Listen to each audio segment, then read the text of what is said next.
Thanks everyone for being here.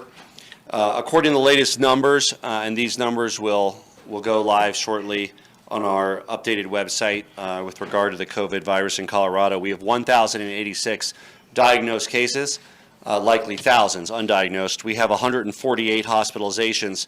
That number has doubled since yesterday. 36 counties, and we have 19 deaths. And as we always do when we make our remarks, we are all expressing our condolences and hold the hearts of those families and their friends who are suffering loss in our hearts at this time. These numbers are continuing to grow here in Colorado. Moments ago, I signed a letter to the President asking him to declare a major disaster area for the state of Colorado to help us deal with the COVID-19 pandemic. That's been granted for California, Washington, and New York, and we have made the request for major disaster status because Colorado is near the top in terms of cases per capita, with a uniquely high situation unfolding in our mountain communities, as well as for those who have recently visited many of our mountain communities that are ground zero. This major disaster declaration, when granted, will open up additional federal resources for medical care and housing and disaster management that we need, and I call upon President Trump to grant this immediately. To everything there's a season, and a time to every purpose under the heaven, a time to be born, a time to die, a time to plant, and a time to pluck up that which is planted, a time to kill, and a time to heal, a time to break down, and a time to build up. Many of you who are watching here today know these wise words as chapter 3 of Ecclesiastes. Others know them as the basis of a lyric for a Pete Seeger song. What's important is that we're a diverse state here in Colorado. And while some people recognize the power of these words as the Bible, others recognize it as a Pete Seeger song, others recognize it as both, and others recognize it as neither. It's important for you to know that I'm speaking to all of Colorado when I say that now is the time to stay at home. The numbers are telling us, and the data is telling us, that while we've made progress on increasing social distancing, that progress is not enough. And that's why I'm acting today to issue a stay-at-home order that begins Thursday, March 26th at 6 in the morning and lasts until Saturday, April 11th, 2020. This full order will be released by midnight tonight to take effect tomorrow morning. This means that we are taking every step we can to limit the spread of the virus. Why now? Look, we requested that Coloradans follow this step, and we cut down workplace density. And while social isolation has increased and distancing has increased, it's not yet reached the number that we need to save lives and contain the spread of the virus, which is why we are resorting to this measure, this extreme measure, at this time, to make sure that people know that they need to stay in their homes whenever possible. Many county health departments are acting in different ways, proactively, to contain the crisis. As county health departments act, it creates a regional and a statewide issue where more and more people are going to fewer and fewer stores and retailers and work in fewer and fewer locations, creating a greater public health crisis. We saw a similar issue in our mountain communities where after Alterra and Vail Resorts announced their decision to close, we couldn't have a situation where more and more people were going to fewer and fewer smaller resorts to recreate without creating a public health crisis. Finally, we need time. We need time to build the hospital capacity, acquire the ventilators that we need to save lives.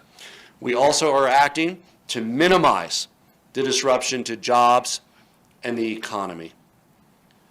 By acting boldly now, we can limit the duration of this economic crisis. Rather than have to suffer through additional restrictions on workplace and free commerce for a long period of time, we can effectively contain this virus by engaging in these measures now and returning to normal sooner rather than later. And finally, and perhaps most importantly, we're issuing this stay-at-home order to save lives. To save lives. Could be your aunt or your uncle, could be your parent, could be your grandparent, could be your own life that is saved by these strong actions that we are taking now. And by the way, when we're talking about saving lives, we're not talking about 1 or 2 lives. We're talking about thousands of Coloradans' lives, perhaps tens of thousands of Coloradan lives that will be saved by these actions that we are taking today. Now, what does this mean? The stay-at-home order means that individuals should only interact with your own household and only leave your household when you absolutely need to. That means that, of course, the facilities that we need to access are staying open. That means, of course, grocery stores. Just as in Denver, it also means liquor stores. You don't need to rush those. They're staying open throughout this. Restaurants are continuing to deliver and do takeout. It just means that those non-essential stores, many of which have been closed for days, will be closed across our state, as will the workplaces that are not critical for this effort. In order for this effort to be effective, this is going to need to be clear and concise for all Coloradans to obey. Whether you read and contemplate Ecclesiastes, whether you listen to and contemplate Pete Seeger, whether you don't like either of them, or whether you like both of them, or whether you don't even know who either of them are, we all need to obey this public health order. The rule of law is the foundation of our society. This order is now the law. Temporarily and under extreme circumstances, and without any pleasure on my behalf for enacting it, it's the step that we need to take because it is the season for staying at home to save lives. Coloradans, of course, can leave their homes for activities that you need to live by. That means obtaining food, household necessities, going to and from work if you're an essential employee, seeking medical care, caring for dependents, family members, pets, caring for a vulnerable person in another location. And again, I encourage you to contact vulnerable people you know, because we are also, as we did several days ago and last week, requesting that all Coloradans who are vulnerable, Coloradans in their 60s, 70s, and 80s, those who have respiratory issues, please stay at home at all times unless you are seeking medical care. And again, that means that if you know people in your community that meet that criteria, please offer to shop for them, leave the groceries at the doorstep, and do what they need so that they can remain isolated. They are at higher risk, but to be clear, we are all at risk from this virus. Over 7,000 Italians of all stripes of society, from famous, wealthy Italians to day laborers to the very young to the very old, have all fallen victim to this virus, and we can't allow thousands of Coloradans to meet the same fate. Generations ago, our forefathers made great sacrifices, the greatest generation on the beaches of Normandy, Iwo Jima, foremothers who sacrificed for country by turning in their pots and pans, children turning in their toys, farmers turning in their farm equipment to be melted down for the war effort. Now, our generation is being called upon to sacrifice to save the lives of our fellow Coloradans and our fellow Americans. And that sacrifice is staying at home. And that is a sacrifice for those who live paycheck to paycheck. And we can take this action today knowing that the federal government has taken action or will take action shortly. They've reached an agreement to ease that burden. I'm proud to say that they've taken action that will every family earning up to $75,000 a year, $150,000 for a couple, will receive an immediate cash payment. In addition, we will make sure that there's unemployment that was added by $600. So they have stepped up. The federal government has stepped up to say, look, if you can't go to work because of this, we know that that's what we need to do for a few weeks, and you will be compensated for that sacrifice. But you need to stay home and do your part. I need to stay home and do my part. We all need to stay home and do our part wherever possible, and only leave under the circumstances that we need to for the essentials that we need to get by. The personal responsibility piece is critical. We have a responsibility to ourselves, our fellow Coloradans, and our fellow Americans to reduce the spread of the virus and to save lives. And I'm proud of everybody who's taking this seriously. The patriotism of those who are taking this seriously will save the lives of countless Coloradans. Coloradans you may never see or know, and your friends, your relatives, your neighbors, and perhaps yourself. And when you must go out, we want you to be safe when you're doing it. At the state level, we're focused on keeping all Coloradans safe. Yesterday, I sent a letter to grocery executives. Today, I had conversations with the top executives at Safeway and King Soopers about the specific steps that they're taking to prioritize the health and safety of customers and workers and do their part to reduce the spread of the virus. That means providing the appropriate personal separation devices, screens, masks, and gloves to workers at grocery stores as soon as they're available. It means expanding grocery delivery services and drive-by and pickup services. It means the daily designated time periods where if the most vulnerable have to go out, they can go out in a less crowded environment. It means establishing the controls around the crowds and distancing to make sure people standing in line are at least 6 feet apart at all times. It means prioritizing that our state law enforcement resources will be available to help keep those grocery stores safe and support the presence of local law enforcement officials at those locations. It also means our grocers are acting to make sure that their own employees that might be more vulnerable, their older employees and those with pre-existing conditions, can be in positions in the back room and stocking and not as exposed as others.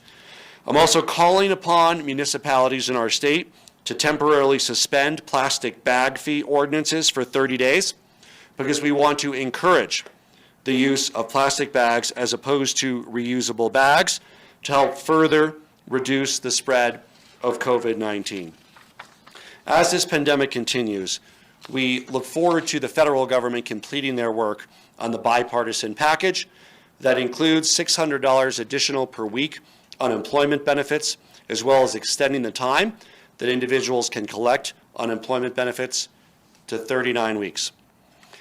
There's also $300 billion in loans and grants to small businesses across the country, including those whose temporary closure is necessitated under this order. Individual Americans also receive $1,200 in direct payments, up to $150,000 in income for a couple, with an additional $500 per child. There's a sliding scale. It actually goes up to $200,000 of household income with some direct payments. So again, stay home. You will get that check from the federal government. They've reached a bipartisan deal. It's a formality. It will pass. It might have even passed the Senate, or it will soon. It'll pass the House. When Nancy Pelosi and Mitch McConnell and Donald Trump agree, you know that it's important. And that's what I'm also saying with this stay-at-home order. It doesn't matter what your political persuasion is, what your geography is. The virus doesn't care. But we all care about the lives of our loved ones, and we need to do everything that we can to reduce its spread in Colorado. In addition to the disaster, I've also called on the President to grant Colorado dual status commander authority, which we hope to receive soon. This designation will ensure unity of command, allowing regular federal military units to be under the control of a single commander and help eliminate confusion and conflict to better deploy the people who are already on the ground. And I also want to thank the Army Corps of Engineers. I just talked to their commanding general hours ago. They're on the ground in Colorado, helping to build and expand hospital capacity.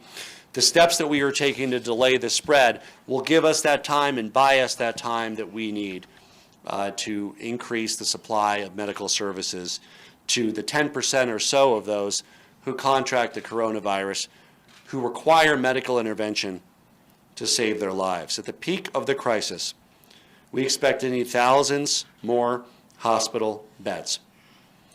And we hope that by reducing the spread of the virus and by you staying at home, we're having the time that allows us to do that. The Army Corps of Engineers is also helping with planning and integration of Department of Defense medical assets that are becoming available, and we're very grateful for that help.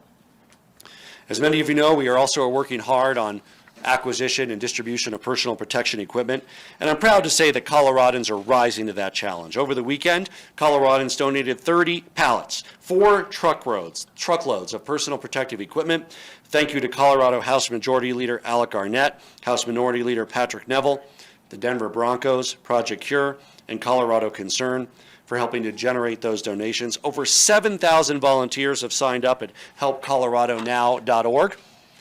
And I encourage you to go to helpcoloradonow.org. If you can sign up to help with your time, you list your specialty or expertise, not just those in the medical professions. Of course, if you're in the medical professions and retired or in a different field, please sign up. But we need people across a variety of sectors.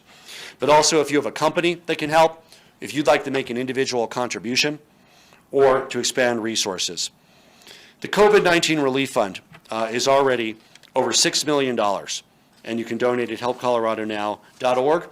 Top priority, providing child care to those who are in the essential workforce to make sure that first responders and medical personnel are able to go to work with the schools out, because we need them to save lives.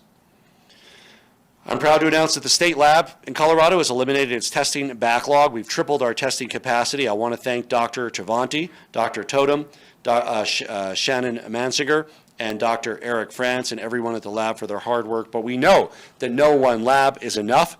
We've conducted 7 mobile testing sites to date. There's new labs coming online rapidly. CU, CSU, University Hospital, Children's.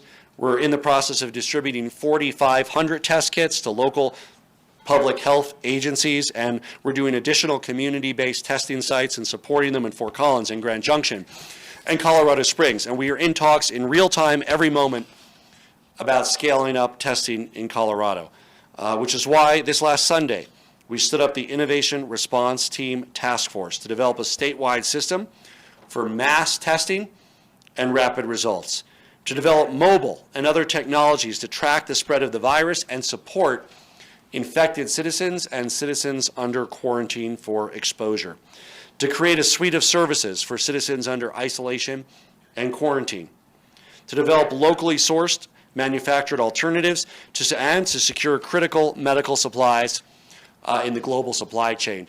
These are private sector folks that we brought in at the highest level that are doing an amazing work for our state, and I want to thank them. On Sunday, we announced that Aura Labs, a personal care products company in Parker, has retooled their business to make hand sanitizer. And yesterday, they already made a delivery to Children's Hospital, and they're making 20,000 one-ounce units of sanitizer a day. I also showed an example of the face shields being manufactured by Genesis Plastics in Greeley, and the 3D printed headbands that can be made with 3D printers across our state. I want to give a special shout out to CSU and CU Boulder, who've committed to organize testing of personal protection equipment for our frontline health care workers and other vulnerable populations. As we push through those global supply chains and as we seek to manufacture it here at home, thank you to CU and CSU for stepping up to test all of those masks, all of those gloves, all of those gowns, so we can make sure that they meet the requirements that are needed without having to go through a federal bureaucracy to be able to be deployed immediately in the field. CSU and a network of academic labs will be testing newly made personal protection equipment. And right now, the turnaround time at FDA for testing is months, so that's not a viable option. We need it now. Our Colorado labs can test equipment within hours, eliminate federal red tape, and make sure that we can get this material into the hands of medical professionals. And after that need is met, the broader population, including at grocery stores and others, as soon as possible. Speed is of the essence as the number of cases continue to grow. We surpassed 1,000 cases today, diagnosed, many thousands undiagnosed in our state. Staying at home will reduce the spread of the virus and save lives. I'm proud of the work that's already being done, and I'm proud that we brought in additional expertise. In addition to Brad Feld, who's coordinating private sector activities, Noel Ginsberg, who's focused on manufacturing, I want to introduce 2 new members of the team. Lucy Sanders, CEO and co-founder of the National Center for Women in Information Technology. Lucy, who I've known for many years, is going to head up isolation services to provide people who are in self-isolation or home quarantine both the critical supplies, that might mean food, it might mean their prescription drugs, it might mean access, and also ancillary services to make their at-home experience as comfortable as possible to increase compliance. Also want to say that we're proud to have the efforts of Tim Miller, Chairman and Chief Executive Officer of Rally Software, who's heading our software development team on an emergency basis. The objective is to build applications and websites for both government and citizens to manage all aspects of the crisis and provide the key data we need to track and adjust our response as needed. In fact, part of the very decision-making process around the stay-at-home order is from the mobility data that Tim has been able to put together a working model in very short time to see the steps that we are taking, how much they are increasing social distancing in a real-time basis. What closing down the bars and restaurants accomplished, what Denver's emergency order accomplished, what the additional steps of closing down salons, tattoo parlors, massage parlors has accomplished, and what these steps will accomplish. It's just important from a backward-looking perspective as a forward-looking perspective, as we all look forward to easing these restrictions and ending these restrictions as soon as possible. One area that continues to be on my mind as a challenge is acquiring enough ventilators. Right now, we're several thousand short of what we need for the peak that we are seeking to delay by engaging in these emergency actions, but the peak that will nevertheless be upon us. Unfortunately, our latest delivery from the national stockpile had 0 ventilators. My innovation response team is working as hard as they can to identify manufacturers and supply chains. But consider this a call to arms for the private sector. We need your creativity. We need your help to be able to beat these goals. We need manufacturers in our state to join this cause and help us produce ventilators and acquire ventilators through the supply chain that can save the lives of our neighbors, our friends, our parents, our grandparents, and maybe even yourself. Look, Americans have been called on to serve our country time and time again.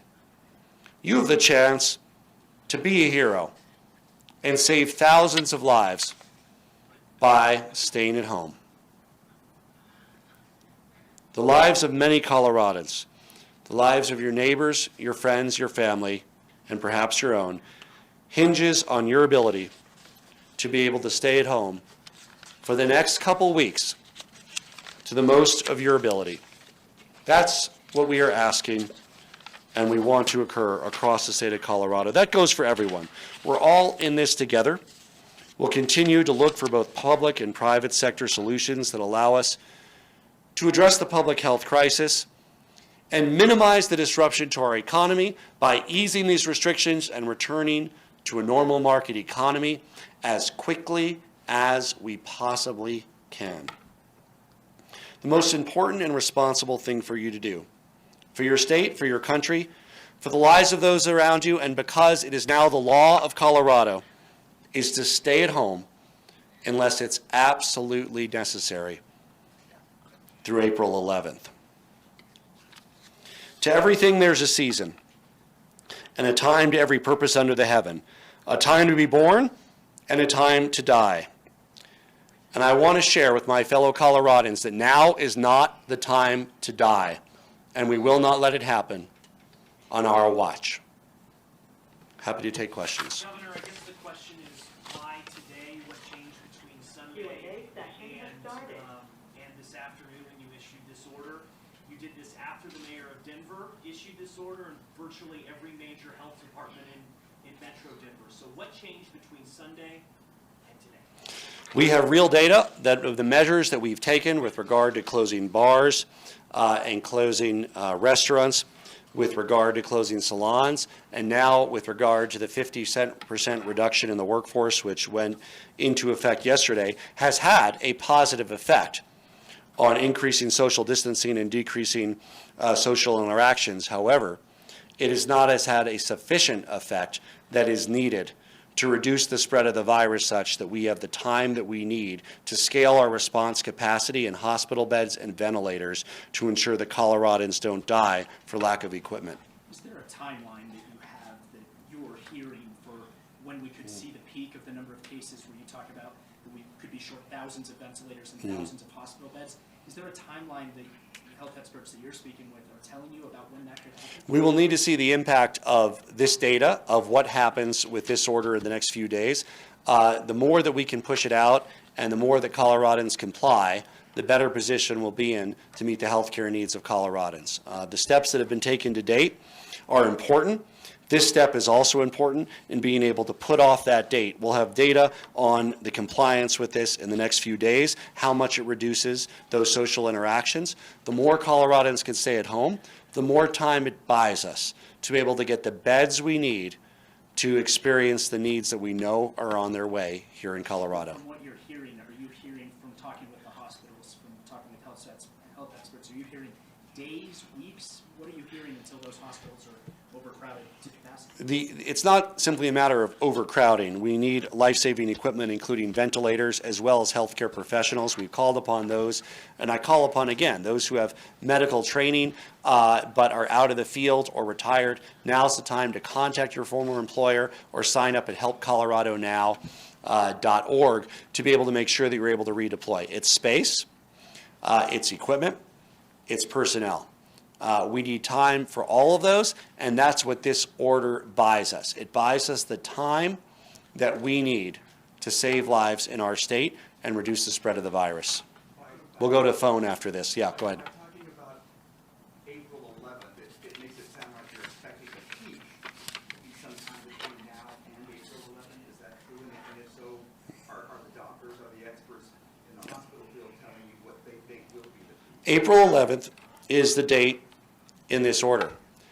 If we can ease these restrictions sooner, no one would be happier than me to roll off these restrictions earlier and let people return to earning a living and running their businesses and supporting themselves. It's also possible that it could take longer, and we'll make that call based on the real data that we receive up through that date. Telephonic question, please. Governor Harry Broden, Denver 7 News. You have asked landlords to stop evictions. However, you've not made that mandate yet. Will you do that across the state? And if you do, what will you do to help out not the large landlords, but the small business landlords who really rely on that rent to pay their bills from month to month? Okay, had a little trouble hearing that. We'll try to get that fixed for the next one. There is help in the federal bill, and we've issued guidance where no eviction notices are to be enforced in the state of Colorado for the next 30 days. We also think there's time for that check, that $1,200 check. It could be a $2,400 check. If you have kids, it could be even more from the federal government to arrive. That should hopefully go a long way towards making people whole who aren't able to go to work for a week or two. But look, this is a real tough economic challenge, but you can't separate the economic challenge from the health challenge. If we don't take these actions that we are taking today, and frankly, if you don't stay home, this will create a much worse economic disaster with greater disruption, greater loss of jobs for a longer period of time. Governor, on Sunday you said there is no law enforcement authority that is in a position in any city or state to enforce these. So how are you going to enforce this? And then also, does that statement make it more difficult for you to get people to pay attention to this because you're saying it's effectively unenforceable? I think that people care most about their lives and their lives of their loved ones, and that's why we are making an appeal to do the right thing. Just as in World War II, families did the right thing by melting down their household appliances, farmers turning in their farm equipment.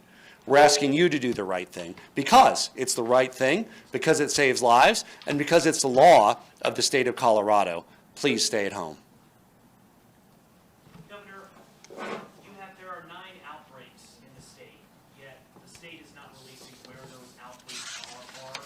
Can you explain to Coloradans why the state is not releasing where our outbreaks are, and should that be public information? Our goal is to release as much information as we can. Our COVID website updates at least daily with regard to not only the cases, but very easy to access case map. COVID19.colorado.gov is that website. As we have time to be able to provide more information, we certainly will. And of course, the people that are in and around anybody who might be exposed has the proper protocols in place to be warned and for that awareness to be generated. And of course, to the extent we can be more transparent, we'll be happy to put that in motion to do so in the coming days. Governor, you said it was 2 weeks ago to this point that you hope to have 7 to 9 drive-up testing sites set up around Colorado. What happened to that We have been so disappointed by the lack of testing supplies. This is so frustrating because the only real way to address this virus in a way that we can return to life normal sooner rather than later, and that means socially normal, it means economically normal for your jobs, is what South Korea has done, and it's what Taiwan has done, and it's what we need to do here as soon as possible, and that is scale up testing. So testing has 4 functions, and we're really only meeting 2 of those 4 today. One is clinical testing. If you're admitted for a medical reason, yes, you need the test. And by the way, if you have flu-like symptoms at home, you do not need a test. You need to isolate at home. You only need the test if you need to be hospitalized because you're having difficulty breathing or other symptoms that require immediate medical attention. So one is clinical. The second is epidemiological. We've had drive-through test sites throughout the state. There's been other county health departments who have stood them up. The third is screening. And the fourth is mass testing. Those are the 2 that we need to gear up to be able to do thousands and then tens of thousands, if not hundreds of thousands of tests every day, every week. For screening, which is the next step, that means healthcare workers, grocery workers, those who encounter others could be screened for the virus. We currently screen in some areas for proxies for the virus. For instance, when you entered this facility, our emergency operations center, your temperature was taken. We have implemented, that was one of the first executive orders for assisted living facilities and senior facilities. They're administering similar protocols for temperature.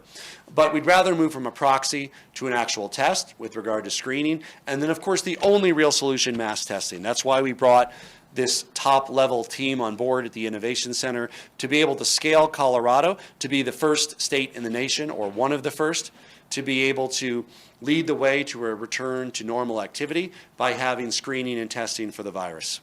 Governor, what is the state doing to help local jurisdictions shelter those without homes and combat the virus among that population? We support all of our local jurisdictions in supporting the needs of the homeless at this time. We're in coordination through our Department of Human Services with the food banks, with other emergency service providers. There are, of course, many in the homeless community that also are particularly at risk because of pre-existing health conditions. And we want to make sure that we do everything we can to support our nonprofits and our frontline local communities in helping to meet that need. We'll go to a telephone question.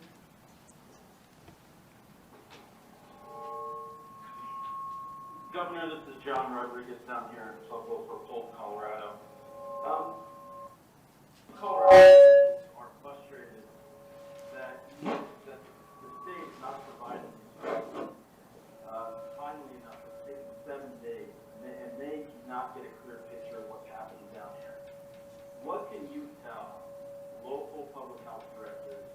How quickly can they get the results, and when can they start to get a real picture on the ground of what's happening? Yeah, we just sent 4,500 tests out to local healthcare providers. In addition, some of them are doing their own drive-through testing, and then we have the mobile lab, which has been in Montrose, it's been in Gunnison, it's been all over. So there are dozens of facilities across our state that are doing testing every day. That's increasing by the moment. The state lab has at least tripled its processing capacity. Those test processing are being brought on board with UC Health and CU and CSU, Children's, and others. So that is rapidly increasing. What is important is that if you're experiencing flu-like symptoms, you stay at home. Now, let me tell you 2 things here. If you're experiencing flu-like symptoms, of the folks we're testing, about 15% or so, 15% have coronavirus, the other 85% have other ailments. So if you're experiencing flu-like symptoms, if you have not directly been exposed to somebody who has coronavirus, there's probably about an 85% chance you have something else, about a 15% chance you have coronavirus. It doesn't matter, but call for medical attention if you need it.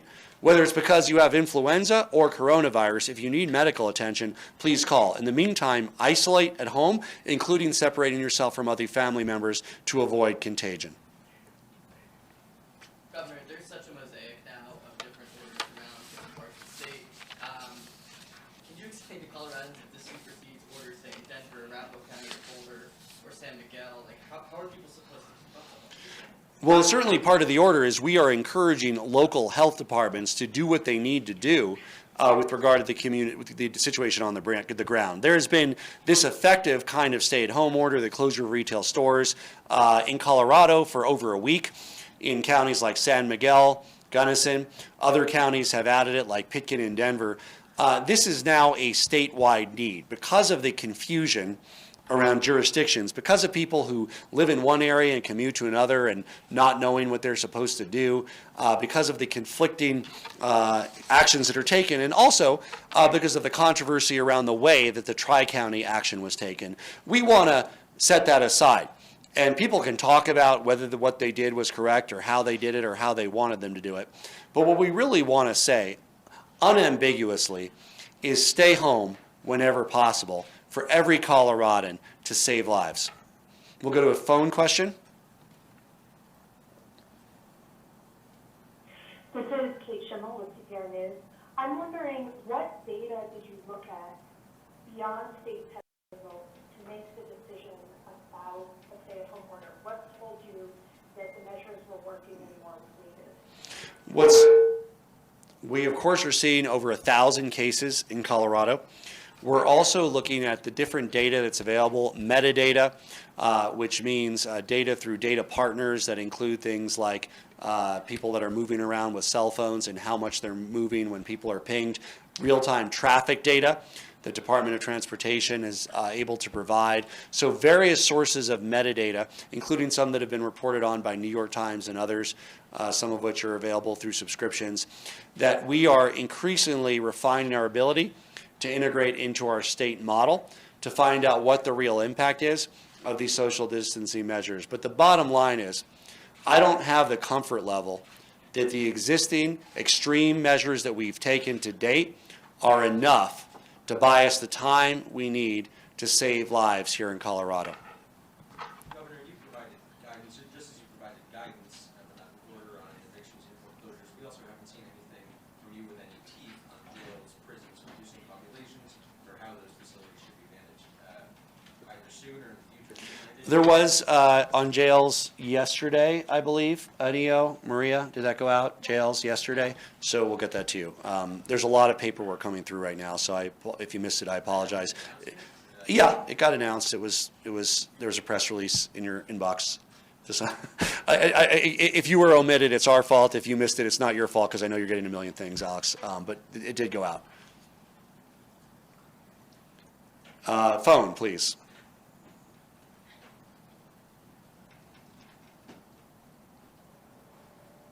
Hi, Governor. It's Matt Morrow with Fox 31.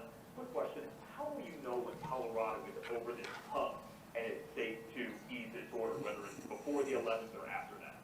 Yeah, I really hope that it's before April 11th. I fear that it could be after April 11th, but let us all be hopeful. I mean, let us share the President's vision of us being able to, on Easter Sunday, be able to go to our places of worship and join in fellowship. That's an aspirational goal, that's a hopeful goal, but whether or not we reach that won't be determined by our dreams and aspirations. It'll be determined by the hard data about the mobility, about the spreading of the virus, about the better real-time testing results that we have here in Colorado, and we'll make an informed decision to end restrictions on the economic activity and social activity of our residents as soon as we possibly can, consistent with the goal of preventing loss of thousands of lives here in the state of Colorado. Governor, you said that we're thousands of ventilators short. How many ventilators do you need, and why hasn't the amount of we have in the number of ICU beds been already? We are working on the timeline for those ventilators. So it's not a question of if this virus will peak here in Colorado, it's a question of when. We need the time to be able to acquire thousands of ventilators and build out the beds we need and activate the workforce we need to support the medical intervention that's necessary to save the lives of about 1 out of every 10 people who contract this virus. Take one more question from the telephone and then one more from the room. Telephone?